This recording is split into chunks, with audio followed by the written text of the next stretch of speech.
नमस्कार दोस्तों, भारतीय राज्य व्यवस्था की सीरीज में यह है लेक्चर 8। इस सीरीज में हम पढ़ रहे हैं भारतीय संविधान का भाग 3। भाग 3 में है मौलिक अधिकार और मौलिक अधिकारों से संबंधित ये तीसरा लेक्चर है। पहले लेक्चर में हमने पढ़ा था समानता यानी समता का अधिकार अनुच्छेद 14 से 18। दूसरे लेक्चर में हमने पढ़ा स्वतंत्रता का अधिकार अनुच्छेद 19 से 22। और आज हम दो तरीके मौलिक अधिकारों की बात करेंगे। एक है शोषण के विरुद्ध अधिकार, दूसरा है धर्म की स्वतंत्रता का अधिकार। शोषण के विरुद्ध जो अधिकार है वो है अनुच्छेद 23 से 24 और धर्म की स्वतंत्रता का जो अधिकार है उसमें है अनुच्छेद 25 से 28। तो चलिए शुरू करते हैं मेरे साथ। मेरा नाम है राहुल त्यागी, आप देख रहे हैं हमारे YouTube channel target civil service. देखिए दोस्तों, ये है शोषण के विरुद्ध अधिकार अनुच्छेद 23 से 24। एक एक आर्टिकल को हम डिटेल से पढ़ेंगे। पहले पढ़ते हैं अनुच्छेद 23 क्या कहता है। अनुच्छेद 23 कहता है मानव के दुर्व्यापार और बलात्श्रम का प्रतिषेध। बलात्श्रम का मतलब है बेगारी से, और यहाँ कुछ कन्फ्यूजन हो जाता है। हम सोच लेते हैं बलात्श्रम का मतलब है बच्चों से कराया गया श्रम। बिल्कुल नहीं, आप बिल्कुल क्लियर करें। बच्चों से यानी बाल श्रम से रिलेटेड जो अनुच्छेद है वो अनुच्छेद 24 है। इसके बाद आएगा अनुच्छेद 23 में बलात्श्रम है, जिसका मतलब है बलपूर्वक कराया गया श्रम, जिसे हम कहते हैं बेगारी। ठीक है, अब देखिए सबसे पहले मैं दुर्व्यापार की बात करता हूँ, फिर बेगारी की बात करता हूँ। दुर्व्यापार क्या है? दुर्व्यापार का मतलब है मनुष्यों का व्यापार, यानी कि पुरुषों का व्यापार, महिलाओं का व्यापार, बच्चों का व्यापार, इसको कहते हैं दुर्व्यापार। आपने एक शब्द सुना होगा, अखबारों में अक्सर आता कबूतरबाजी। कबूतरबाजी किसे कहते हैं? अगर कोई मनुष्यों का व्यापार करता हुआ पकड़ा जाता है, खरीद फरोख्त करता हुआ पकड़ा जाता है, तो उसको कबूतरबाजी कहा जाता है मीडिया में। तो ये जो अनुच्छेद 23 है ये निषेध करता है दुर्व्यापार को। ठीक है, दूसरा है बेगारी यानी बलात्श्रम। ये क्या है? देखिए इसमें बहुत सारी चीज़ें आ जाती हैं। जैसे आप कह सकते हैं कि आपने पहले सुना होगा दास प्रथा, हालांकि अब ख़त्म कर दिया गया। दास प्रथा को बहुत पहले ख़त्म कर दिया गया था, अंग्रेजों के समय 1843 में एक कानून बना और दास प्रथा का अंत कर दिया गया। लेकिन कुछ प्रथाएं ऐसी हैं जो आज तक चलती रहीं। जैसे आप कह सकते हैं बंधुआ मजदूरी। बंधुआ मजदूरी में क्या होता है, एक परिवार है और वो कुछ लोगों से मजदूरी करवाता है और उनको मजदूरी के बदले सिर्फ खाने पीने जितना ही दिया जाता है, और पीढ़ी दर पीढ़ी इसी तरीके से वो लोग उनके यहाँ मजदूरी करते आते हैं। इसको बंधुआ मजदूरी बोलते हैं। इसके अलावा बलात्श्रम में ऐसे भी काम आते हैं जहाँ आदमी को काम तो कराया जाए, मजदूरी तो कराई जाए, लेकिन उसके बदले मेहनताना ना दिया जाए, या फिर मेहनताना दिया जाए तो बहुत कम दिया जाए। इस तरह की सारी चीज़ें जो आती हैं वो बलात्श्रम यानी बेगारी में आती हैं। तो अनुच्छेद 23 में इसको भी बैन किया गया है, इसको भी निषेध किया गया है। अब देखिए इन दोनों चीज़ों को बैन करने के लिए जो महत्वपूर्ण अधिनियम बने हैं, जो कानून बने हैं, उनके बारे में मैं थोड़ा सा बता दूं। दुर्व्यापार को रोकने के लिए एक कानून बना है और उसका नाम है अनैतिक दुर्व्यापार अधिनियम। 1956 में बनाया है ये संसद ने। इसके द्वारा बहुत सारे चीज़ें लिखी गई हैं इसमें डिटेल से कि किस किस तरीके से मानवों का जो व्यापार है, जो मनुष्यों का व्यापार है, उसको रोका जाएगा। देखिए इसमें एक चीज़ और है, जो ये दुर्व्यापार है, इसमें मनुष्यों की खरीद फरोख्त पर तो रोक है ही, साथ के साथ जो अनैतिक कार्य कराए जाते हैं, जैसे महिलाओं से वेश्यावृत्ति कराई जाती है, इस तरह की चीज़ों पर भी रोक है। दूसरा ये जो बलात्श्रम है, जो हम बेगारी की बात कर रहे हैं, इसके लिए जो कानून बना है, जो अधिनियम बना है, उसका नाम है बंधुआ मजदूरी निरसन अधिनियम 1976। और भी बहुत सारे अधिनियम बने हैं इन आर्टिकलों के आधार पर, लेकिन जो इम्पोर्टेंट हैं वो मैं आपको बता रहा हूँ, आप याद रखें। बंधुआ मजदूरी निरसन अधिनियम 1976 में बना है। इसके तहत बहुत सारी डिटेल में चीज़ें लिखी गई हैं कि किस तरीके से हम इस तरह की बेगारी प्रथाओं को रोकेंगे, कैसे कैसे अगर ये बेगारी प्रथा होंगी तो कानून के अनुसार पनिशमेंट किया जाएगा जो लोग इस चीज़ में शामिल होंगे, संलिप्त होंगे। ठीक है, तो ये क्लियर हुआ अनुच्छेद 23। लेकिन अनुच्छेद 23 में जो दूसरा क्लॉज है वो कहता है कि राज्य अगर चाहे तो कुछ आधारों पर इस तरह के जबरदस्ती वाले काम यानी अनिवार्य सेवा अधिरोपित कर सकता है, करवा सकता है किसी भी व्यक्ति से। लेकिन यदि राज्य ऐसा कराएगा तो उसमें वो धर्म, मूल, वंश, जाति, वर्ग के आधार पर कोई भेदभाव नहीं करेगा। जैसे मान लो कौन कौन से आधार हैं? जो सार्वजनिक प्रयोजन हैं उसके लिए राज्य इस तरह के काम अधिरोपित किसी भी व्यक्ति पर कर सकता है। सार्वजनिक प्रयोजनों में बहुत सारी चीज़ें आती हैं जो राष्ट्रहित में हैं, उनको लेकर राज्य ऐसे आदेश दे सकता है कि आप ये काम करो, आपको करना पड़ेगा, और हो सकता है ये भी कहे कि इसके बदले आपको कुछ नहीं मिलेगा, ये आप सेवा के रूप में इस काम को करो। ठीक है, तो क्लियर हुआ। अब देखिए अनुच्छेद 24 पे आते हैं। अनुच्छेद 24 क्या कहता है? अनुच्छेद 24 है कारखानों आदि में बालकों के नियोजन का प्रतिषेध। अनुच्छेद 24 कह रहा है कि 14 वर्ष से कम आयु के किसी बालक को किसी कारखाने में, खान में या फिर जो परिसंकट में चीज़ें हैं, जहां खतरनाक काम होते हैं, वहां पर नियोजन नहीं किया जाएगा। यानी वहां पर काम बच्चों से, 14 वर्ष से कम के बच्चों से नहीं कराया जाएगा। जो जोखिम भरे काम हैं उनमें 14 वर्ष से कम के बच्चों को नहीं लगाया जाएगा, ये कह रहा है अनुच्छेद 24। अब देखिए इससे रिलेटेड जो कानून बना है उसके बारे में मैं बता देता हूँ। 1986 में एक कानून बना, उसका नाम था बाल श्रम प्रतिषेध एवं नियमन अधिनियम 1986। इसके तहत इस तरह के जो बाल श्रम थे उनको प्रतिषेध किया गया, लेकिन 14 वर्ष से कम उम्र के बच्चों के लिए। 14 वर्ष से ज़्यादा उम्र के जो बच्चे हैं वो कहीं भी काम कर सकते थे। 14 उम्र से कम के जो बच्चे थे वो काम तो कर सकते थे, लेकिन खतरनाक जगहों पर काम नहीं कर सकते थे। उसके बाद फिर इसको मॉडिफाई किया गया, इसमें परिवर्तन हुए, कई बार परिवर्तन हुए। 2006 में सरकार ने जो 14 वर्ष से कम के बच्चे थे उनको जो घरेलू नौकर के रूप में काम करते थे, या आपने देखा होगा बहुत सारे बच्चे चाय की दुकानों पर, ढाबों पर, रेस्टोरेंट पर काम करते हैं, वहाँ काम करने पर भी रोक लगा दी। लेकिन 2016 में सरकार ने और ज़्यादा इसको मॉडिफाई किया और ये जो 1986 का अधिनियम था इसका नाम ही बदल दिया और इसका नाम कर दिया बाल एवं किशोर श्रम अधिनियम। इसमें 2 वर्ग कर दिए उन्होंने। बाल श्रम रखा 14 वर्ष से नीचे, और 14 से 18 वर्ष के जो बच्चे थे, बीच के बच्चे थे, उनको किशोर की संज्ञा दी गई। तो इसमें ये लिखा गया कि 14 वर्ष से कम उम्र के जो बच्चे हैं वो सिर्फ अपने परिवार से जुड़े व्यवसायों को ही कर सकते हैं, उसमें ही वो मदद कर सकते हैं अपने परिवार वालों की। इसके अलावा कहीं दूसरी जगह वो काम नहीं कर सकते। इसका मतलब क्या है? इसका मतलब ये है कि यदि आपके परिवार में कोई अपना व्यवसाय है, आपकी कोई कपड़े की दुकान है, परचून की दुकान है, तो आपका 14 वर्ष से कम उम्र का बच्चा उस दुकान पे तो आपकी मदद करा सकता है, लेकिन आप उससे कहीं दूसरी जगह मजदूरी नहीं करवा सकते। लेकिन जो 14 से 18 साल के बीच के बच्चे हैं, जो किशोर हैं, वो खतरनाक क्षेत्रों में कार्य नहीं कर सकते, बाकी सब जगह कार्य कर सकते हैं। और ख़तरनाक क्षेत्रों में वही मैंने आपको बताया, जैसे कारखाने हैं, खाने हैं, या कहीं ऐसी जगह हैं, कई ऐसी फैक्ट्रियां जहाँ केमिकल्स बनते हैं या केमिकल्स के मिश्रणों से कोई नया प्रोडक्ट बनता है या तंबाकू प्रोडक्ट बनते हैं, ऐसी जगह 14 से 18 वर्ष के बच्चे भी काम नहीं कर सकते। तो ठीक है, समझ में आया? चलिए आगे चलते हैं। अब देखिए ये है धर्म की स्वतंत्रता के अधिकार। ये हैं 25 से 28 तक के अनुच्छेद। पहले मोटा मोटा देख लो, उसके बाद एक एक अनुच्छेद को डिटेल से हम बात करेंगे। अनुच्छेद 25 में कहा गया है अंतःकरण की और धर्म को अबाध रूप से मानने की, आचरण करने की और प्रचार करने की 4 तरह की स्वतंत्रता इंडिविजुअल को दी गई है। अनुच्छेद 26 में जो धार्मिक संप्रदाय हैं उनको धार्मिक कार्यों के प्रबंध की स्वतंत्रता दी गई है। अनुच्छेद 27 में किसी विशिष्ट धर्म की अभिवृद्धि के लिए राज्य किसी प्रकार का कोई कर नहीं लगा सकता। अनुच्छेद 28 में कहा गया है कि कुछ शिक्षण संस्थानों में धार्मिक शिक्षा दी जा सकती है और कुछ में नहीं दी जा सकती। तो चलिए डिटेल में हम देखते हैं एक एक अनुच्छेद को। अब देखिए अनुच्छेद 25 का 1 क्या कह रहा है? 25 का 1 आपको 4 प्रकार की स्वतंत्रता दे रहा है। कौन कौन सी?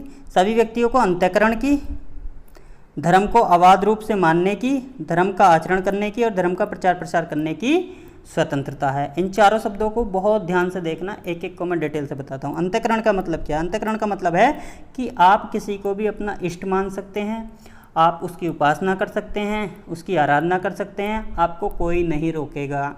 ये अंतःकरण की स्वतंत्रता है। दूसरा है धर्म को अबाध रूप से मानना। अबाध रूप से मानने का मतलब क्या है? आप किसी भी धर्म को मान सकते हैं, आपका कोई भी धर्म हो सकता है। इसका मतलब ये भी है कि आप धर्म परिवर्तन भी कर सकते हैं, आप दूसरे धर्म में जा भी सकते हैं। हालांकि लिखा हुआ नहीं है धर्म परिवर्तन करना, लेकिन जब हम आगे पढ़ेंगे धर्म का प्रचार प्रसार करना, तो वहाँ एक चीज़ लिखी हुई है जिससे ये क्लियर होता है कि इसमें लिखने का मतलब यही है कि आप किसी भी धर्म को मान सकते हैं, लेकिन अपनी मर्जी से मान सकते हैं, किसी के दबाव में नहीं मान सकते, और आर्थिक मदद लेकर किसी से धर्म परिवर्तन नहीं कर सकते। तो आप किसी भी धर्म को मान सकते हैं और आप उसकी स्वतंत्र रूप से घोषणा भी कर सकते हैं कि मैं इस धर्म को मानता हूँ, आपको कोई रोक टोक नहीं करेगा। तीसरी चीज़ है धर्म का आचरण करना। आचरण करने का मतलब क्या है? देखिए, आपके धर्म में जो लिखा हुआ है आप उसको, अगर उस धर्म के मानने वाले हैं तो उसको अपना सकते हैं, वो आपको स्वतंत्रता दी हुई है। आप अपने धर्म के अनुसार जो चीज़ें कही गई हैं, जो बातें कही गई हैं, उनको अपने जीवन में उतार सकते हैं। जैसे एक चीज़ है, मैंने आपको बताया था, पीछे 2 बार जिक्र आ चुका है, तीसरी बार फिर मैं आपको बता रहा हूँ कि ये जो सिख लोग हैं कटार लेकर घूमते हैं और कृपाण लेकर घूमते हैं, कहीं भी जाते हैं, इनको नहीं रोका जाता हथियार रखने से, इसलिए क्योंकि ये इनके धर्म में हैं। ये अनुच्छेद 25 के तहत ही हथियार लेकर घूमते हैं, ये इनके धर्म का आवश्यक अंग है, इसलिए नहीं रोका जाता।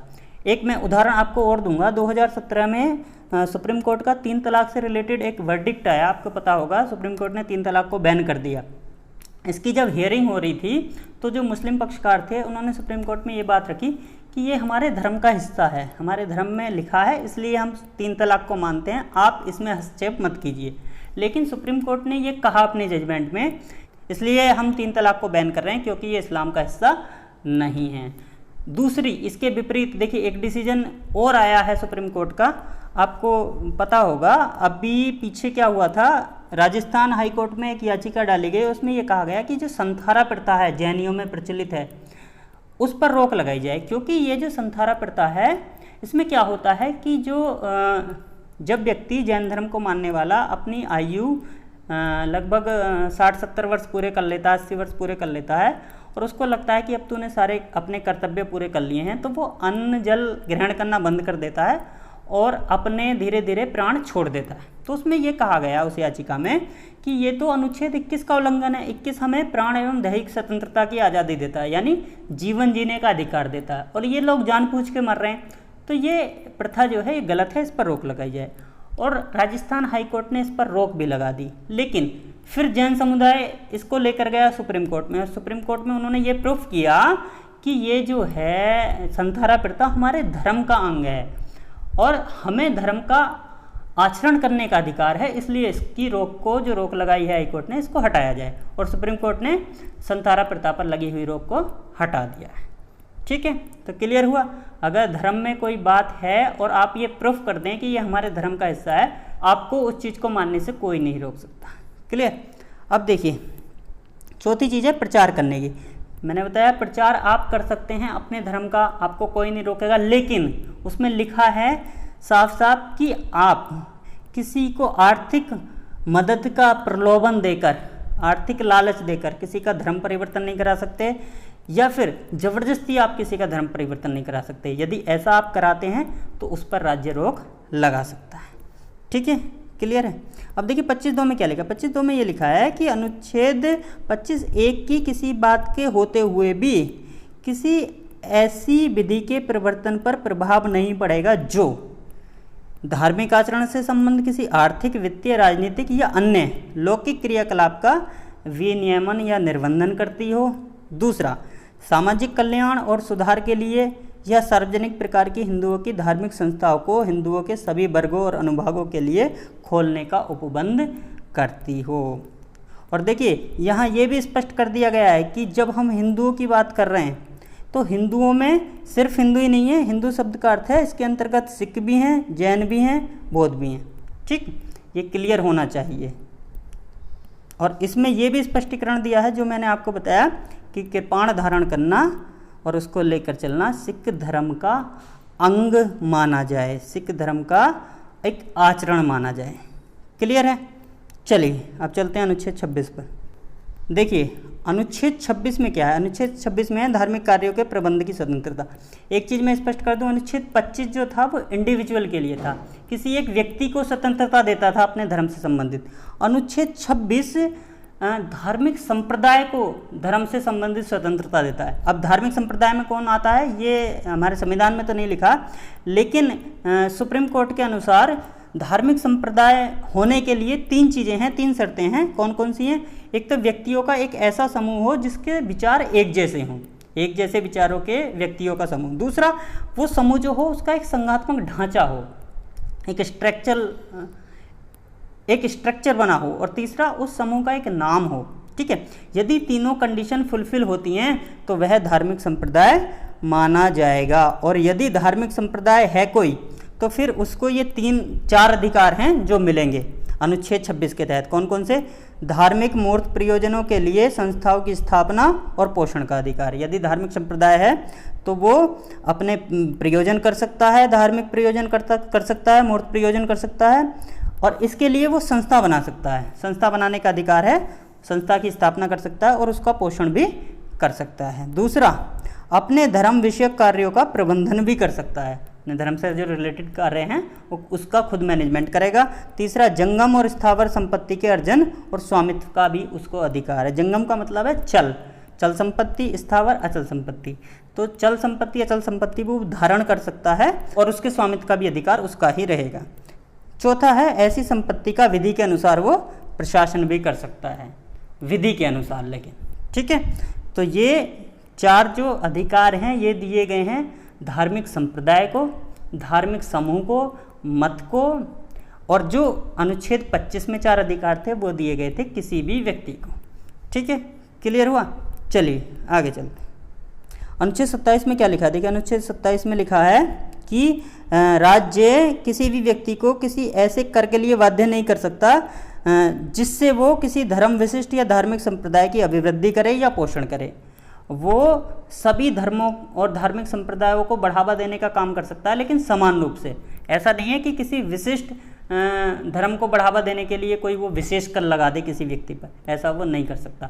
लेकिन एक चीज़ यहाँ क्लियर करना दिमाग में, आपने देखा होगा कहीं आप जाते हैं श्रद्धालु के रूप में जाते हैं तो कुछ जगह आपको कुछ फीस देनी पड़ती है, जैसे कहीं पर्ची कटती है दर्शन करने की, या फिर कुछ जो ट्रस्ट बने हुए हैं मैनेजमेंट देखते हैं उन जगहों का, वहाँ पर जो है कुछ आपसे पैसे ले लिए जाते हैं। तो वो क्या है? वो है शुल्क। वो कर नहीं है, वो टैक्स नहीं है, ये क्लियर करें। शुल्क लगाया जा सकता है, वो इसलिए है ताकि श्रद्धालुओं को अच्छी सुविधा दी जा सके। वो वहाँ का जो व्यवस्थाएं हैं उनको सुधारने के लिए कुछ आपसे शुल्क लिया जाता है, कर नहीं लिया जाता है। ठीक है, क्लियर है? चलिए आगे चलते।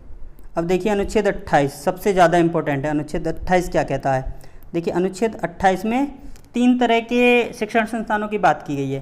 पहला, जो राज्य निधि से पूर्णतः पोषित शिक्षण संस्थान है, यानी जो राज्य के अपने सरकारी शिक्षण संस्थान है, ये कह लीजिए आप पूर्णतः सरकारी शिक्षण संस्थान है, वहाँ पर कोई भी धार्मिक शिक्षा नहीं दी जा सकती। दूसरा, ऐसे शिक्षण संस्थान जिनका प्रशासन तो राज्य करता है लेकिन वो किसी न्यास या विन्यास के अधीन स्थापित हुए हैं, यानी किसी ऐसे ट्रस्ट के द्वारा बनाए गए हैं जिसका उद्देश्य ही धर्म का प्रचार प्रसार करना है, तो उसमें धार्मिक शिक्षा दी जा सकती है। अब देखिए, तीसरे प्रकार के शिक्षण संस्थान वो हो सकते हैं जो हैं तो प्राइवेट लेकिन राज्य से मान्यता प्राप्त हैं, या फिर ऐसा भी हो सकता है कि राज्य से मान्यता प्राप्त भी हैं और राज्य निधि से उन्हें कुछ मदद भी मिलती है, कुछ आर्थिक मदद भी मिल सकती है। ऐसे शिक्षण संस्थानों में धार्मिक शिक्षा तभी दी जा सकती है जब जिस व्यक्ति को धार्मिक शिक्षा दी जा रही है वो अपनी सहमति दे धार्मिक शिक्षा के लिए, या फिर यदि कोई बच्चा है तो उस स्थिति में उसका जो संरक्षक है, उसका जो गार्जियंस है, वो अपनी सहमति दे, तभी उस बच्चे को धार्मिक शिक्षा दी जा सकती है, ज़बरदस्ती नहीं दी जा सकती है। देखिए, 2017 में क्या हुआ था, यूपी गवर्नमेंट ने सभी शिक्षण संस्थानों में, यहाँ तक कि जो मदरसे हैं, अल्पसंख्यकों के शिक्षण संस्थान हैं, वहाँ पर भी राष्ट्रगान को अनिवार्य कर दिया था। तो इसके खिलाफ कुछ लोग हाई कोर्ट गए और हाई कोर्ट ने उत्तर प्रदेश हाई कोर्ट ने ये कहा अपने डिसीजन में कि राष्ट्रगान को शिक्षण संस्थानों में गाने से नहीं रोका जा सकता, क्योंकि इसका धर्म से मतलब नहीं है। राष्ट्रगान कोई धार्मिक विषय नहीं है, इसलिए अनुच्छेद 28 के तहत इस पर कोई भी डिसीजन हाई कोर्ट नहीं दे सकता। इससे पहले ऐसा मामला हुआ मद्रास में, मद्रास हाई कोर्ट ने भी यही कहा जब तमिलनाडु सरकार ने वंदे मातरम अनिवार्य कर दिया वहाँ के शिक्षण संस्थानों में। तो मद्रास हाई कोर्ट में याचिका डाली गई, उसने भी यही कहा कि वंदे मातरम भी धर्म से संबंधित नहीं है, इसमें धर्म का कोई मतलब नहीं है, इसलिए हम किसी को ज़बरदस्ती नहीं कर रहे हैं धार्मिक शिक्षा देने की, क्योंकि ये धार्मिक विषय है ही नहीं। तो ठीक है, ये चीज़ें आपको समझ में आनी चाहिए, क्लियर हो जाना चाहिए। तो ठीक है, मुझे लगता है आपको अच्छे से समझ में आ गया होगा, कंसेप्ट आपके क्लियर हो गया होगा। फिर भी यदि कोई कन्फ्यूजन है तो आप कमेंट कर सकते हैं, अगर वीडियो अच्छी लगे तो लाइक कर लेना, और हाँ, हमसे कंटिन्यू जुड़ने के लिए हमारे चैनल को प्लीज़ सब्सक्राइब कर लेना, ताकि कोई भी लेटेस्ट वीडियो अगर हम अपलोड करें तो उसका नोटिफिकेशन आप तक तुरंत पहुँच जाए। धन्यवाद।